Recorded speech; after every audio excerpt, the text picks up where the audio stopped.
ಹಳೆಯ ಚಿನ್ನದ ಒಡವೆನ ಅಧಿಕ ಬೆಲೆಗೆ ಮಾರಬೇಕೆ? ಅಂದ್ರೆ ಆಟಿಕಾಗೆ ಕಾಲ್ ಮಾಡಿ 8880 ಅಟ್ಟಿಕಾ ಗೋಲ್ಡ್ ಕಂಪನಿ.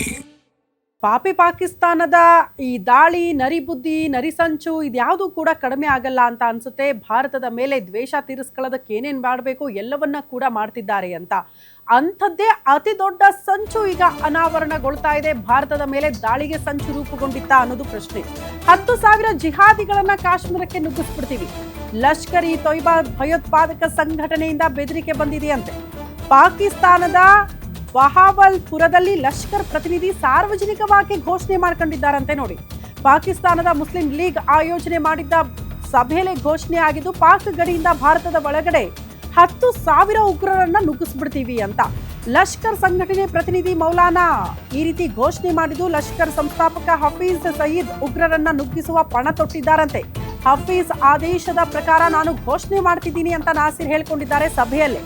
ಪಾಕಿಸ್ತಾನದ ಜೈಲಲ್ಲಿ ಬಂಧಿತನಾಗಿರುವ ಸಮೀರ್ ಈ ವಿಚಾರಕ್ಕೆ ಸಂಬಂಧಪಟ್ಟಂತೆ ಓಪನ್ ಅಪ್ ಆಗಿ ಒಂದು ಸಭೆಯಲ್ಲಿ ಘೋಷಣೆ ಮಾಡ್ತಾರೆ ಸಾರ್ವಜನಿಕವಾಗಿ ಅಂತ. ಅಂದ್ರೆ ಪಾಕಿಸ್ತಾನ ಉಗ್ರರಿಗೆ ನೆಲೆ ಆಗಿರೋದ್ರಲ್ಲಿ ಡೌಟ್ ಇಲ್ಲ. ಉಗ್ರರನ್ನ ಪೋಷಣೆ ಮಾಡ್ತಾ ಇರೋದು, ಪಾಲನೆ ಮಾಡ್ತಾ ಇರೋದು ಪಾಕಿಸ್ತಾನದು ಬಹಳ ಸ್ಪಷ್ಟ. ಹಂಗಾಗಿ ಅಗೇನ್ ಭಾರತದ ಮೇಲೆ ದಾಳಿ ಮಾಡ್ಬಿಡ್ತೀವಿ ಅಂತ ಸಾರ್ವಜನಿಕ ಘೋಷಣೆ ಇದೆಯಲ್ಲ ನೋಡಿ, ಇದು ಬಹಳ ಆತಂಕಕಾರಿ ವಿಚಾರ.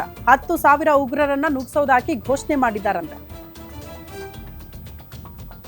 ಈ ಬಗ್ಗೆ ಮತ್ತಷ್ಟು ಡೀಟೇಲ್ಸ್ ಅನ್ನ ಕೊಡ್ತಾ ಹೋಗ್ತಾರೆ ಡಿಜಿಟಲ್ ಎಡಿಟರ್ ದಿಲೀಪ್ ದೂರವಾಣಿ ಸಂಪರ್ಕದಲ್ಲಿದ್ದಾರೆ. ದಿಲೀಪ್, ಇದು ಸಾರ್ವಜನಿಕ ಘೋಷಣೆ ಅಂದ್ರೆ ಭಾರತ ಎಷ್ಟರ ಮಟ್ಟಿಗೆ ಅಲರ್ಟ್ ಆಗಿರಬೇಕು ಪಾಕಿಸ್ತಾನದಿಂದ ಅಂತ? ಅಲರ್ಟ್ ಆಗಿರ್ತೀವಿ, ಆದ್ರೂ ಅಗೇನ್ ಮತ್ತೆ ಈ ರೀತಿ ದಾಳಿಯ ಬೆದರಿಕೆಗಳು ಬಂದಾಗ ಹೆಂಗೆ ಅಂತ?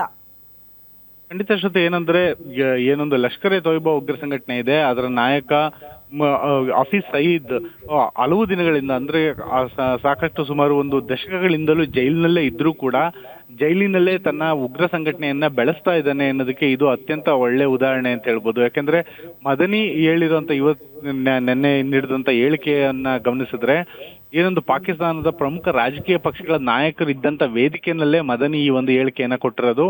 10,000 ಕಮಾಂಡೋಗಳನ್ನ, ಅಂದ್ರೆ ಅವ್ರು ಕೇವಲ ಯುವಕರಲ್ಲ, ಟ್ರೈನ್ಡ್ ಕಮಾಂಡೋಸ್, ಅಂದ್ರೆ ಅವರು ಭಯೋತ್ಪಾದಕರು, ಅವ್ರನ್ನ ಕಾಶ್ಮೀರಕ್ಕೆ ನುಗ್ಗಿಸ್ತೀವಿ ಅಂತ ಹೇಳ್ಬಿಟ್ಟು. 10,000 ಅನ್ನೋದು ಕಡಿಮೆ ಸಂಖ್ಯೆ ಅಲ್ಲ. ಮತ್ತೆ ಅವ್ರನ್ನ ಏನಕ್ಕೆ ನುಗ್ಗಿಸ್ತೀವಿ ಅಂದ್ರೆ ನಮ್ಮ ಮಾತೃಭೂಮಿಯ ರಕ್ಷಣೆಗಾಗಿ ಅಂತ. ಅಂದ್ರೆ ಕಾಶ್ಮೀರ ನಮ್ಮದು ಅನ್ನೋ ಒಂದು ನಿಲುವು ಏನಿದೆ ಉಗ್ರರದು, ಆ ನಿಲುವಿಗೆ ಅನುಸಾರವಾಗಿ ಈ ಒಂದು ಹೇಳಿಕೆಯನ್ನ ಕೊಟ್ಟಿರೋದು. ಭಾರತ ಈ ಹಿಂದೆನೆ ಈ ಒಂದು ಯಾವ ಉಗ್ರ ಸಂಘಟನೆಗಳಿದೆ, ಲಷ್ಕರ್ ಎ ತೊಯ್ಬಾ ಇರ್ಬೋದು, ಜಮಾತ್ ಉದ್ ದವಾ ಇರ್ಬೋದು, ಇವೆಲ್ಲ ಉಗ್ರ ಸಂಘಟನೆಗಳ ವಿರುದ್ಧ ಭಾರತ ಈಗಾಗಲೇ ನಿರಂತರ ಹೋರಾಟ ನಡೆಸ್ತಾ ಇದೆ. ಈಗ ಏನೊಂದು ಹೊಸ ಬೆದರಿಕೆ ಹೊರಬಿದ್ದಿದೆ, ಇದು ಭಾರತಕ್ಕೆ ಒಂದು ಹೊಸ ಸವಾಲು ಅಂತಾನೆ ಹೇಳ್ಬೋದು. ಈ ನಿಟ್ಟಿನಲ್ಲಿ ಭಾರತ ಗಡಿಯಾಚೆಗಿನ ಏನೊಂದು ನುಸುಳುವಿಕೆ ಇದೆ, ಉಗ್ರ ನುಸುಳುವಿಕೆ, ಅದ್ರ ವಿರುದ್ಧ ಈಗಾಗಲೇ ಏನು ಕ್ರಮಗಳನ್ನ ಕೈಗೊಂಡಿದೆ ಅದನ್ನ ಇನ್ನಷ್ಟು ತೀವ್ರಗೊಳಿಸಬೇಕಾಗುತ್ತೆ. ಜೊತೆಗೆ ಗಡಿ ಭದ್ರತಾ ಪಡೆ BSF ಯೋಧರಿಗೆ ಇದು ಹೊಸ ಸವಾಲು ಅಂತಾನೆ ಹೇಳ್ಬೋದು ಶ್ರುತಿ. ಒಟ್ನಲ್ಲಿ ಏನಂದ್ರೆ ಈ ಒಂದು ಭಯೋತ್ಪಾದಕರು ಏನಿದ್ದಾರೆ ಇವ್ರಿಗೆ $10 ಮಿಲಿಯನ್ ನಷ್ಟು ದೊಡ್ಡ ಬಹುಮಾನವನ್ನ ಇಟ್ಟು ಇವರ ತಲೆಗಳಿಗೆ ಅಷ್ಟು ದೊಡ್ಡ ಮಟ್ಟದಲ್ಲಿ ಕಾರ್ಯಾಚರಣೆಯನ್ನ ಅಮೆರಿಕ ಸೇರಿದಂತೆ ಎಲ್ಲಾ ರಾಷ್ಟ್ರಗಳು ಕೂಡ ಉಗ್ರ ನಿಗ್ರಹಕ್ಕೆ, ಉಗ್ರರ ವಿರುದ್ಧ ಈ ಒಂದು ಯುದ್ಧವನ್ನ ಸಾರಿದ್ರೂ ಕೂಡ ಈ ರೀತಿ ಪಾಕಿಸ್ತಾನದಲ್ಲಿ ರಾಜಕೀಯ ವೇದಿಕೆಯಲ್ಲಿ ಬಹಿರಂಗವಾಗಿ ಹೇಳಿಕೆ ನೀಡುತ್ತಿರೋದು ಇದೀಗ ಕೇವಲ ಭಾರತ ಮಾತ್ರ ಅಲ್ಲ, ವಿಶ್ವ ಮಟ್ಟದಲ್ಲಿ ದೊಡ್ಡ ಮಟ್ಟದಲ್ಲಿ ಒಂದು ಚರ್ಚೆ ನಡೀತಾ ಇದೆ ಶ್ರುತಿ. ಓಕೆ ದಿಲೀಪ್, ಧನ್ಯವಾದಗಳು ತಮ್ಮೆಲ್ಲ ಮಾಹಿತಿಗೆ.